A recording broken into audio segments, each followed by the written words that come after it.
Hello everyone and welcome back to Jimmy Talks Jira. As of this being published, I am in Las Vegas for Team 22 right now.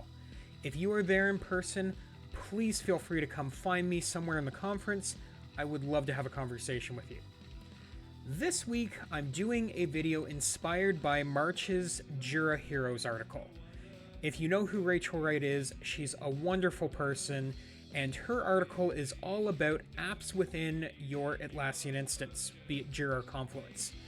I wanted to take a few moments to talk about specifically cloud apps and some of the information you can find on the marketplace that will help you better understand what's available, what you should be looking out for, and how to find the right apps for you. Without further ado, let's dive in. Okay, so a disclaimer I want to put out there first. I do not work for any marketplace vendors or solution partners, and I have not been paid by any marketplace vendor or solution partner to advertise them as a part of this video. Any of them that you see are just because I'm familiar with the apps and I know that they have the information that I want to share with you. I am also not trying to negatively put down any apps for not achieving various statuses.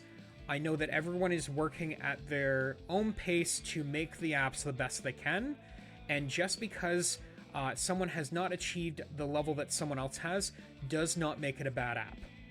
With that out of the way, let's start looking at things. So you're going to start by either going to marketplace.atlassian.com, which is the website you can view this at, or from your Atlassian instance, you're going to go to the administration cog, click on the apps link from there, and then go to find new apps, which will give you an iframed-like version of this same window. So what do you want to look at when you're first looking for an app? So when you get to this main search page, some of the things that I find are easy is first choosing the products, choosing my hosting type, and then possibly sorting by some of these things, or possibly using some of the other filters they have, like searching for Cloud Fortified apps, which we'll get into in a second, or even just starting to search for, something as simple as JQL, and then getting, some results to start looking at some of the apps. So once you've found some apps, let's take a look at some of the information that's on those pages that can help you decide, the type of information you might want to be looking for when choosing an app. So right off the bat, looking for the fact that the app is supported. I know I wrote my own personal app for CodeGeass 2021, and it is unsupported because I'm offering it as a as-is version of a Atlassian Forge app. I have a full-time job, so I'm not going to be supporting that app on a regular basis, but it is a free app if you want to try it as is. For those that are supported, it just means that for your business, you are going to be able to get assistance when you're having troubles using either the features of the app or you found a bug with the app that it's not working the way you would expect it to.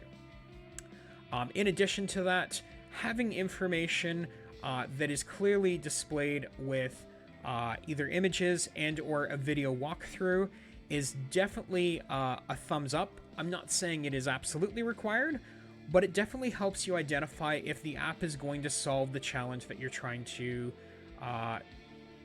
if it helps you achieve the results you're looking for in the challenges that you're trying to solve.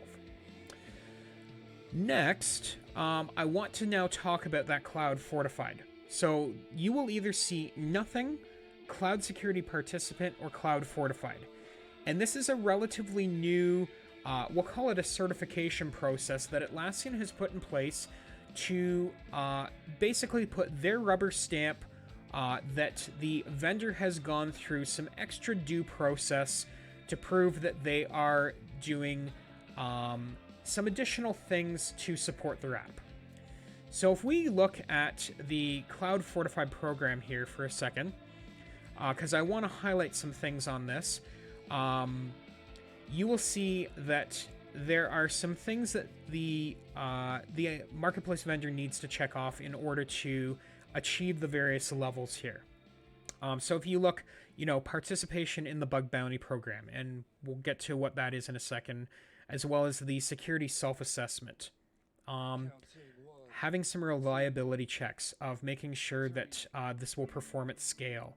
Offering, SLA response times on tickets that customers are submitting. These are all things that a vendor needs to prove in order to get to that cloud fortified state. I will have a link to this just so that you can, in the description of the video, so that you can check this out for yourself. But just for your information, that's all that cloud fortified is really meaning, is that, there's an additional step of making sure that the support is there for you when you need it for the apps. In addition to that, the Marketplace Bug Bounty Program, I will have links to both of these as well, just so that you can see what they are. The Bug Bounty Program is basically allowing security researchers to test your app for vulnerabilities. So they're going to put it through security rigor, and if they find vulnerabilities, they will be rewarded for, based on the severity of the security issues that they find that can be resolved. The security self-assessment is basically the marketplace vendor telling you a little bit about the security that they have gone through and the certifications that they have achieved in order to help make it easier for your IT department to pass a security audit of whether this app is safe for you to use or not. In addition to that, every app needs to have a privacy policy listed. I know that the ones that are listed linked to the marketplace listing are better than others. I know the one that I put in place is not very good, but it covers off everything that it needs to. What you do want to do, though, is you want to check out the privacy policy. I know for my company, this is one that's super important for us to understand what data they're collecting, how they're collecting that, what they're using the data for, and, a bunch of other things such as what security measures they're taking to protect our data. So I would make sure to read through the privacy policy and make sure it answers all of those questions. If it doesn't answer those questions that, your company's going to be asking as a part of a security audit of the app, be sure to reach out to the marketplace vendor. I know many of them have more information readily available if you just ask for it. The last thing that I would recommend taking a look at is the user reviews.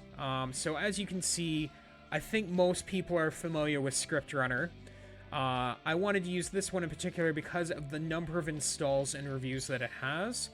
And you can sort by either the most helpful reviews or the newest.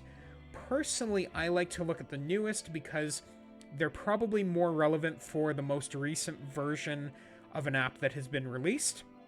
And that can tell you if, there are any things that people are struggling with in the most recent version. Obviously, you want to be looking for apps that have a high rating. Those that do not have a high rating, I'm not saying you want to stay away from them, but it's just a buyer beware type of situation. With that, those are some of the main things when looking at a cloud app from the marketplace view that I would just say are things that I would keep in mind to help you make informed decisions on the apps that you are selecting. I hope you found this video insightful and that you've learned something from it. If you feel I've missed something, please feel free to comment it below and keep me honest. If I've missed something, I want to make sure that I correct that. I hope you've enjoyed this, and if you have, please consider liking the video and subscribing to the channel for more content like this. If there's something you would like to see me do in the future, please add it in the comments. Please reach out to me on Twitter. I am more than happy to do videos like this in the future. And if you are in Vegas, once again, please be sure to come and find me. And thanks for stopping by.